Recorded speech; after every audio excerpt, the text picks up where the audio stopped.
Okay, it looks as if I'm recording video now. I wasn't supposed to be, but there you go. So I might as well continue with my trailer video as I run towards the fake bridges. The bridges at the back of Mount Douglas. The bridges that are made out of recycled plastic waste pressed into fake cedar boards.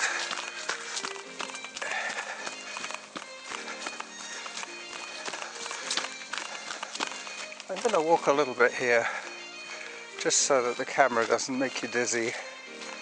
2 minutes 19 seconds ahead of my pace at around the 3-kilometer mark.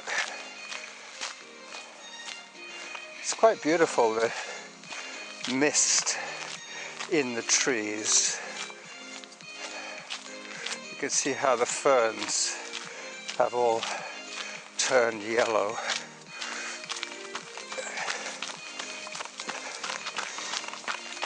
Apparently I'm halfway to my 7-kilometer goal. As I run up towards the bridges. That trailer plus this little bit of video footage will be added at the beginning of the main audio presentation, which will be called the Classic Saddle Loop, as I approach the first bridge, having been dripped on once again, and the second bridge, and the third.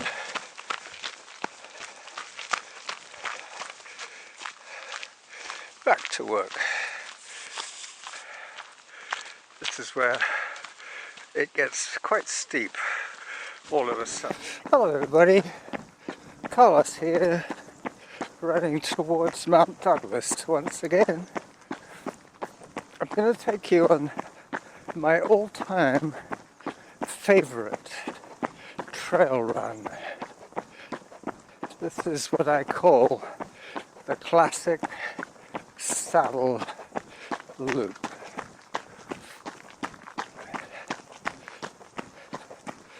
Starts off with a bit of neighborhood streets, and then within a kilometer I'm on trails, running towards the Hiker's Bridge, the new bridge, the one they put across Douglas Creek. You will hear that when I go across it.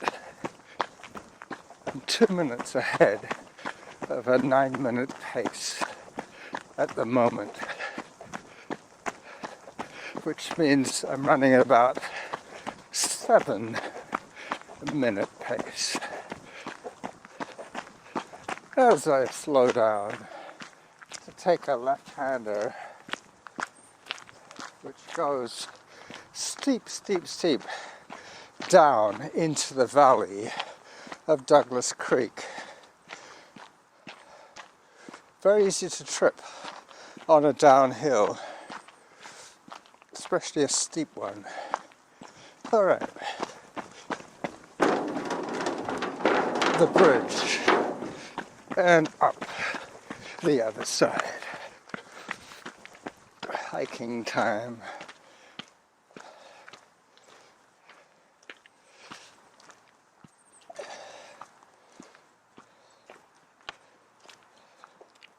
Seven minutes 17 per kilometer.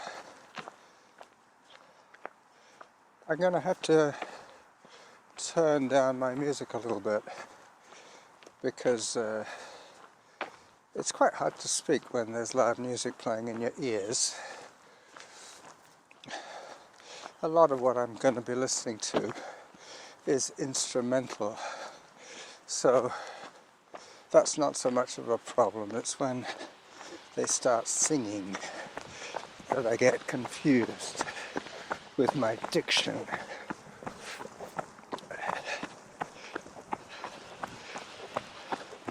Through the chicane of the fallen trees, I think these were cut down deliberately. Sometimes they do that if there's a risk of collapse. They might take out a few of the weaker trees rather than have to deal with them later. When they do fall, they bring them down. The reason I say this is because one of the major stumps was cut clean at about knee height. Now, if that tree had blown over in the wind, it would have dragged its roots out, but the roots are still in the ground. It's not like it broke at knee height. It was cut at that level. Not too sure what Saanich is doing about this situation, but they definitely did the cutting. And because there's a no firewood policy, you're not allowed to pick up scrap wood, even though it is very tempting. A lot of the people around here have trucks and chainsaws. They're not even allowed to pick up the driftwood from the beach. They do, but they're not allowed to. They normally go down at the quiet time in the morning with their chainsaws and pick a nice log, cut it up, load it on their truck, and then sell it or burn it themselves. The only trouble with firewood from the ocean is that normally it's full of sea water, which tends to block up your chimney when you burn it. I'm just coming up to the main parking lot area at Mount Doug Park. It might be a little noisy in a few minutes when I cross the main road. Hi there. There is quite a busy road, and at this time in the morning, around 8:30, there'll be a lot of toing and froing. People taking their kids to school, people off to work, that kind of thing. So I will probably pause in a few seconds before it does get too noisy. I'm running my Sony on the pause button 3 minutes ahead of my pace, and I'm about just over a mile in.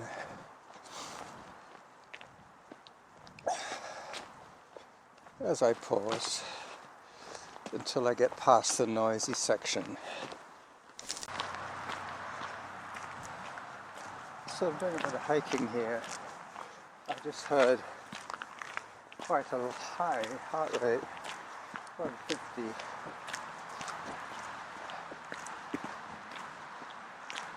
So I'm walking it off a little bit here, seeing as I'm still ahead of my pace by over 3 minutes. This run becomes progressively harder until I get to the saddle, and then it's downhill all the way back to Harvest Lane.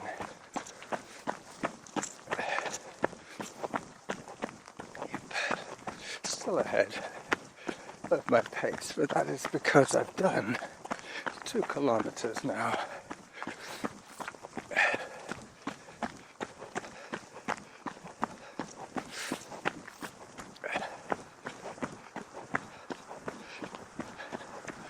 And up again.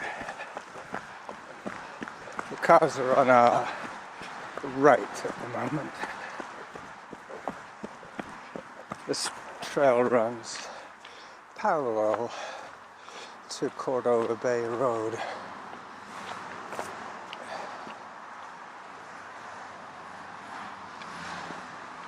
I will pause again until I get to the quiet zone.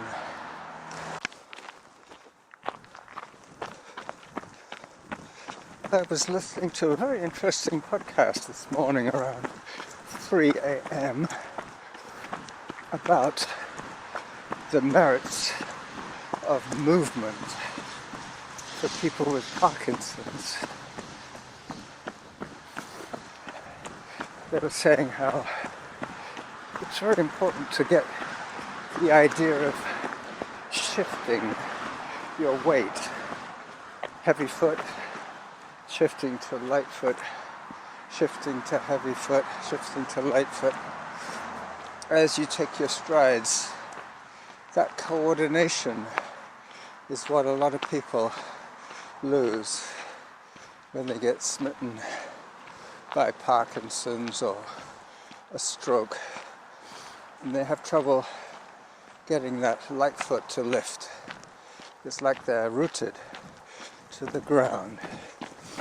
And the person who was speaking was basically a dance instructor, and she was saying that dance is one of the best ways of getting this rhythm going, the connection in the brain of the light foot lifting and the stability foot. I used to work with people with Parkinson's, and it was quite difficult to get them to walk in a rhythmical way. And it did occur to me that it was almost like waltzing. You had to hold on to them by the elbow, a bit like the way Graham and I used to run together and rock from side to side, almost like a skater's waltz.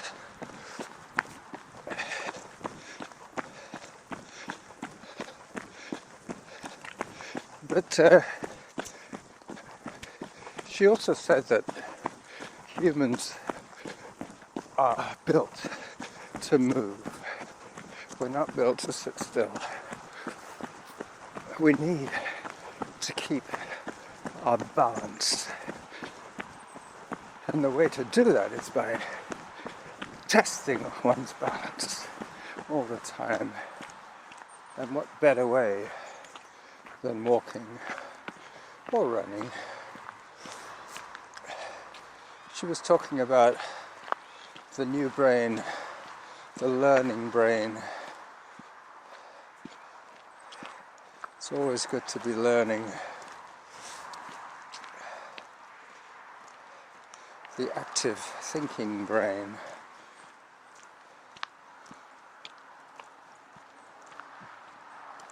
So I'm down to 8 minutes per kilometre now. Still got a minute of leeway.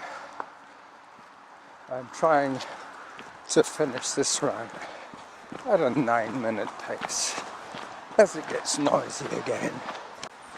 As I take another left at the resort, I'm now heading into the quiet zone.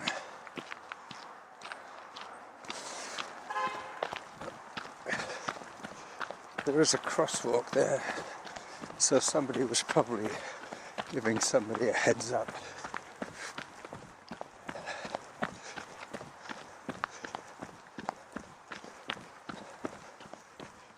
Alright, so I'm about 12 minutes into my recording now. Well and truly into the quiet zone now.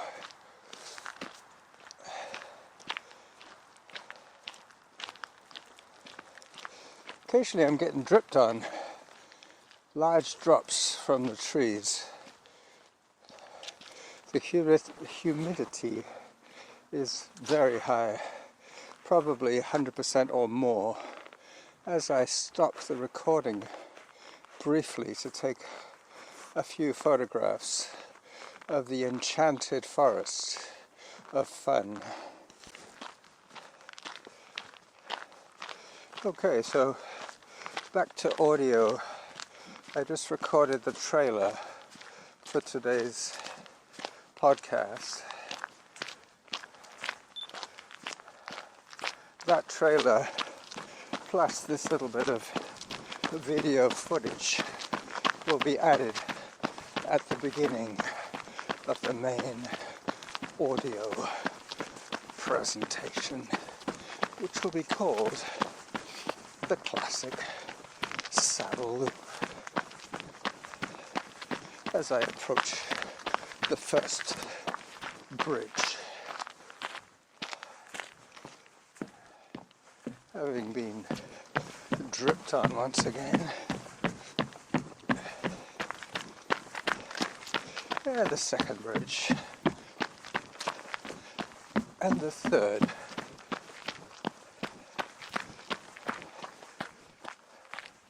Back to work.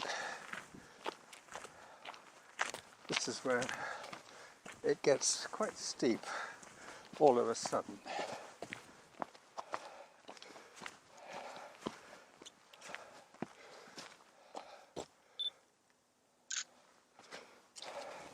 Time to put the camera away again.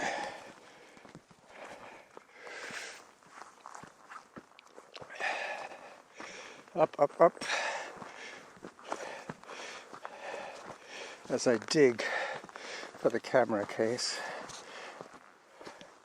I'm wearing my protective gloves today, which, although the fingers are exposed, it also leaves my knuckles a lot thicker than normal. So when I'm digging for my camera in my fanny pack, my knuckles are getting stuck in the top. Alright, done. 15 minutes into my audio.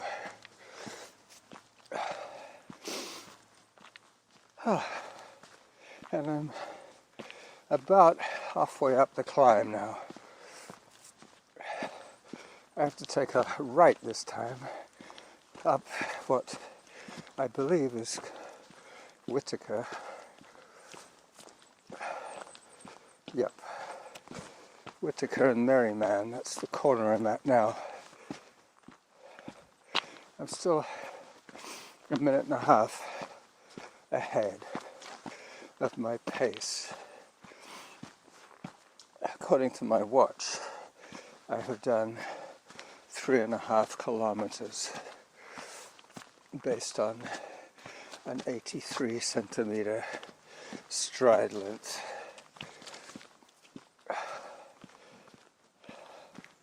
It really depends how much running and how much hiking I'm doing. It always seems to average out at around 83 centimeters. Obviously, if I did a lot of hiking, it would be inflating my distance, because when I'm hiking, I'm barely doing 60 centimeters. But each time my wrist moves, it's counting it as 83 centimeters. Average pace, 8:45. So I'm still ahead. And as I say, I'm about 3.5K in, getting through a rocky section.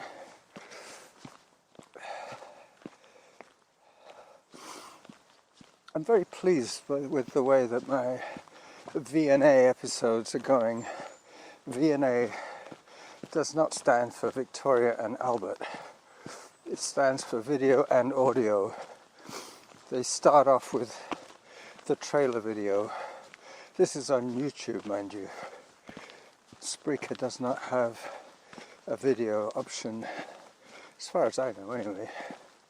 So I'm sharing the video to YouTube and tagging on the audio recording at the end.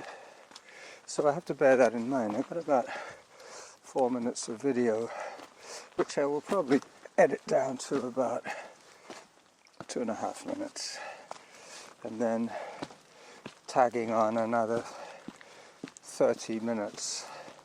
So basically the video and audio episode will be about 33 minutes long.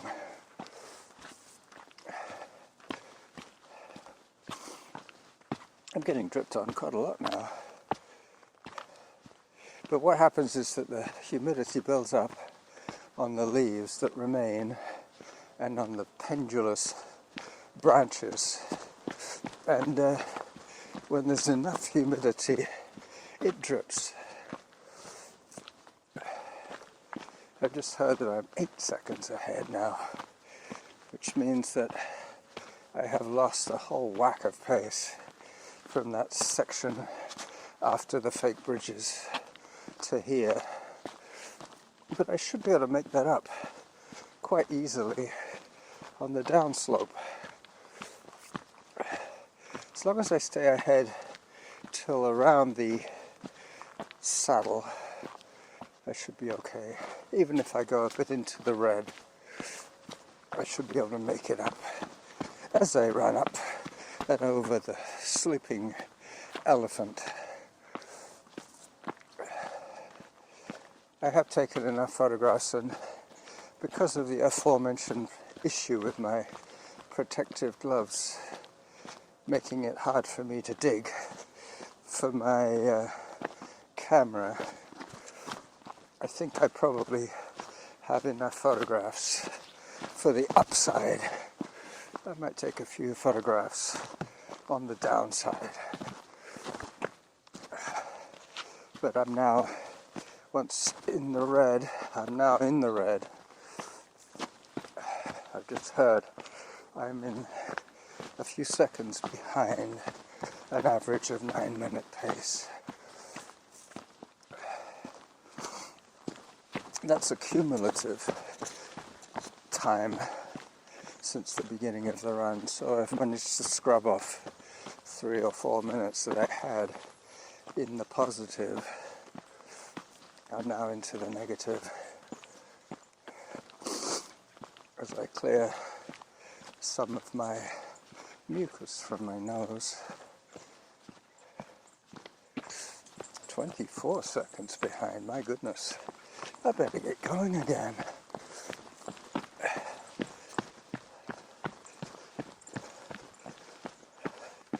So we have a few new members on the Running Jackal podcast page on Facebook.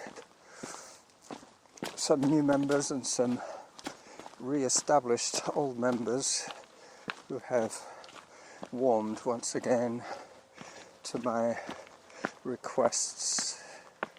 I used to be shy about asking people to join my group, but no more. I am committed. I think I have 80 followers on my Facebook page, the Running Jackal Facebook page, which is quite a lot. Obviously, most of them are just listening. Some of them are contributing comments to some of my posts. It's not like the friends, not the friends, what's the other one called? Hello, doggy. Hi. Morning. Your dog is very friendly. Yeah, sure is. Yeah, well, the other page, the Your 5 Minutes page, a lot of you will think that that is my page. It's not really my page.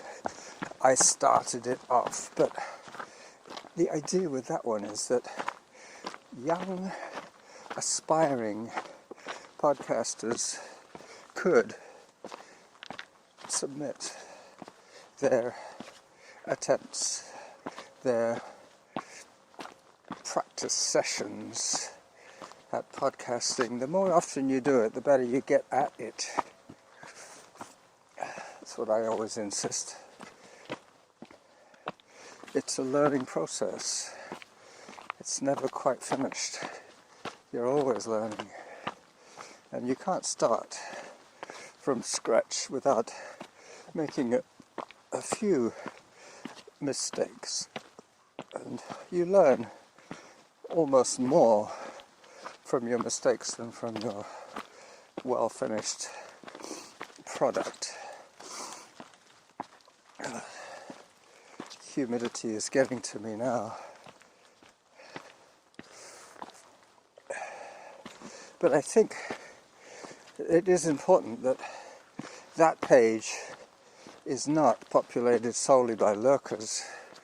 It is supposed to be where you post your 5 minutes.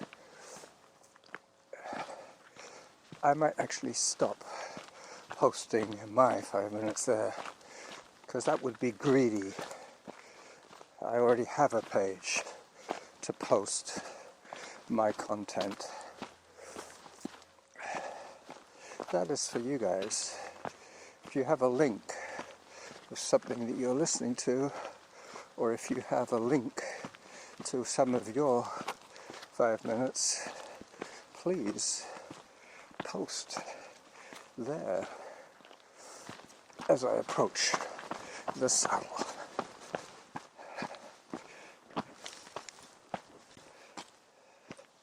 As I go through the saddle, 2 minutes behind the pace overall on 4.5k. So it's about a 9:30 pace.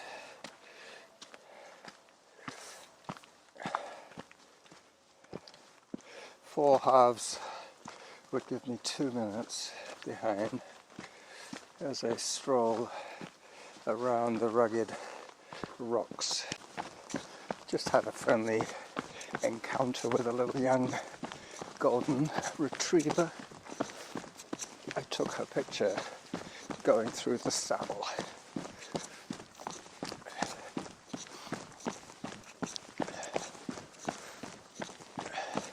As I run away from them down the hill towards the cave. This is the run that I took Patrick on. This is the run that I will take you on when you come to visit. I will pause and stop the recording soon because I'm getting close to my 30-minute target for the audio.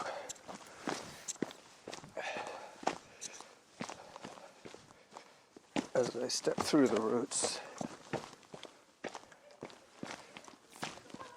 and down past the cave.